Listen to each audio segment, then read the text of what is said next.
If there's one thing I don't like about the MacBook after switching from Windows, it's the lack of ports. You've only got one headphone jack here, and you've got two USB ports over there, and that's about it. So unfortunately I had to get some accessories to solve that. So I thought I would make a video about all the MacBook accessories that I use.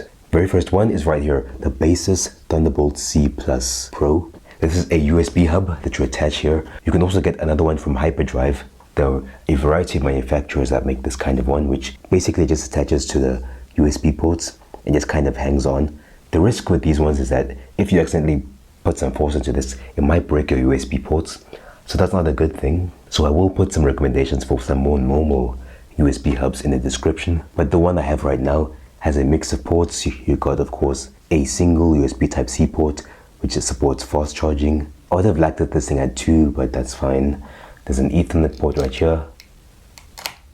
You've got HDMI out up to 4K. I think you could do 5K with this Type-C port right here. You've got two USB 3.0 ports here. Unfortunately, none of them do power, which sucks.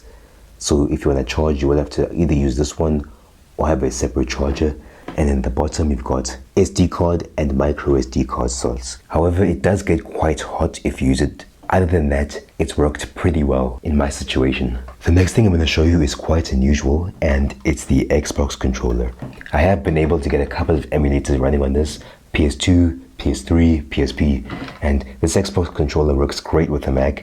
You can just easily open it up, and you can easily pair this thing to the Mac or even the iPad using Bluetooth, and you can play some games. So I actually played some PSP games on this thing. I managed to get PP vs PP on here, and I can easily play, or emulate rather, a couple of games here. The MacBook Air, this is the fanless M1 Air, and yet it can handle those perfectly. So I already had an Xbox, so this cost me nothing.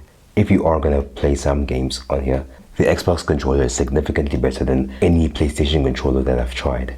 Especially the replaceable batteries, because you can just swap them in and out at any point, rather than having to plug this thing into a charger. Sometimes you're in a place where you have to be quiet and you can't just use the really nice speakers on this MacBook Air. So that's where I come with two things.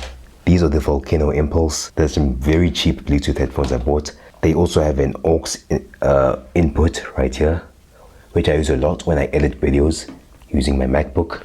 And then I also have these Soundcore R100 Bluetooth True Wireless earphones.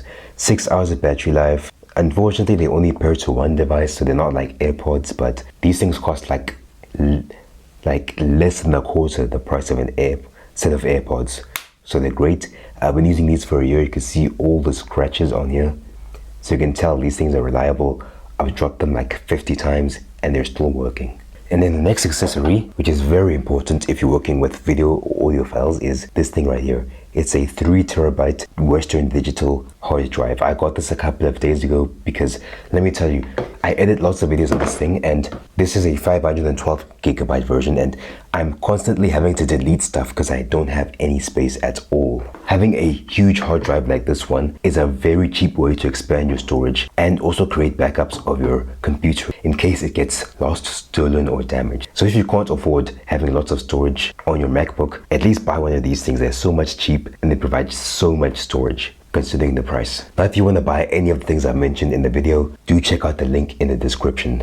The next accessory is this thing right here. It's basically a pouch for the MacBook Air.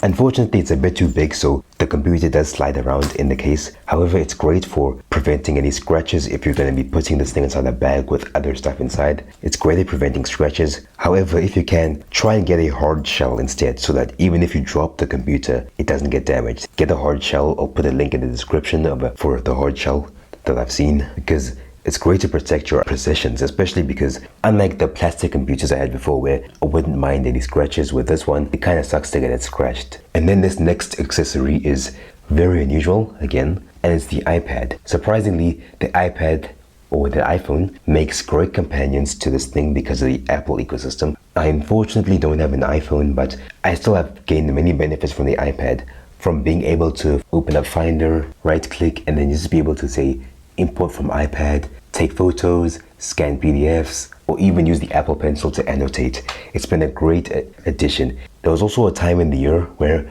I was actually using this thing as a second monitor, and It is surprisingly impressive. It doesn't lag. You can even play video files wirelessly through this thing, and it works quite well. Because I already tried this kind of experiment on a Windows computer. There are some apps that I used for Windows specifically. There was X Display, which I used. However, it was quite laggy on Windows. So here, Sidecar is absolutely amazing and turns this thing into a great companion for the MacBook.